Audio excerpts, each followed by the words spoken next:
Welcome back. You're still watching Daybreak on this 5th day of May 2025. Mwezi ulivuka 5 days ago.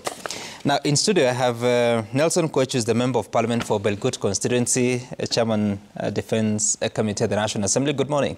Good morning, Sam. Good morning, Kenyans. Anthony Kibagendi, Member of Parliament for Kitutu Chache constituency. Good morning. Good morning. Welcome back to the show. Thank you. And Fred Okango is the Strategic Communications Advisor. Where? Good morning, Kenyans. Good morning. Okay, he doesn't have to speak much about that, but he is. Now, this morning, I told you earlier on the two major stories: scandal of 22 billion shilling youth jobs projects that is on the Daily Nation, but also a bit of politics of Gachagua host Kalonzo Matiang'i and Karua.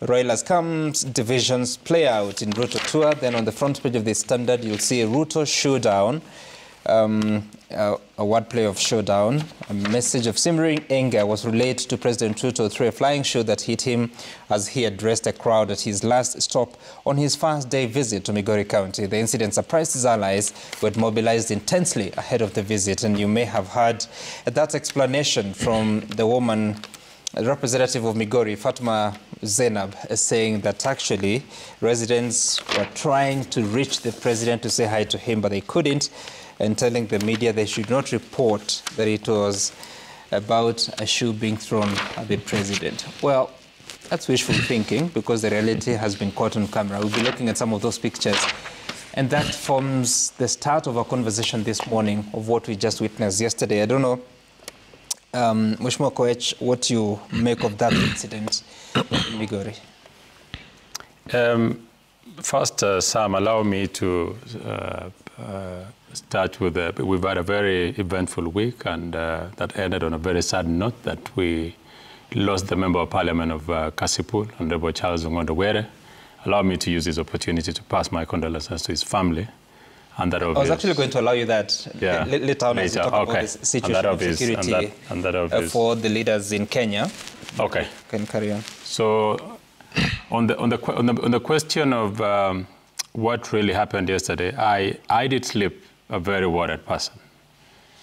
Not because this is an isolated incident. Of course, you will remember that we've had such cases. In 2014, when Uhuru Kenyatta was former President Uhuru Kenyatta was in Migori, was confronted by a similar situation. We've had a situation where the former Prime Minister Raila Odinga was in Kilifi, and someone struck him with a stick. And it's happened even in the US, in advanced democracies. You saw last year, July, when there was an attempt on the life of the president now, Donald Trump.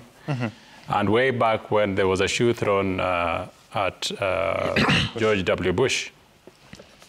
But yesterday's incident is worrying because of what has happened. That is an affront to our democracy. It undermines our democracy. It undermines, because the head of state is the father figure. The head of state is what holds the country together. It's the face of the nation, you know. And when there's an attack, whether it was by accident or any other means whatsoever, I think we've taken a joke way too far, Sam. Yeah. And this has been because, and look back at where we've come from. You know, there are times when people will not even attempt to boo a president. We've had a time in the history of this country where people will even in hushed tones be discussing the head of state. Right. But we made that institution so casual, you know, in insults. You have young people generating AI images of a president in a coffin. You have people discussing and disparaging the president and the presidency. Look at what happened yesterday, for instance, in Wamunyoro. The deputy president, this is the second time the former deputy president is warning the president that do not attempt to come to Mlima again, since some of your people have been attacking the former president. Such words that have been used by leaders, by people around the country, someone is trying to put the words in action, and that is extremely dangerous. You can imagine if that shoe was a bullet. And we have to look at the history of other countries and people joke about the security of a president. You know, Sam, what happens in the West Africa many, many times and you've seen assassination, and there's never peace in those countries, is because this is how it starts. You find people toying with ideas and people coming out. It took a very bold step for someone to pick their shoe and throw at the head of state. I can tell you, that is not something that he thought about it at that spot. That is something that that person has contemplated for many, many times. And now he's found a right time because probably there was a bit of lapse in security and decided to throw a shoe. I want to send this warning, and this actually has to go to the team that makes arrangement for the head of state, that we must secure the head of state.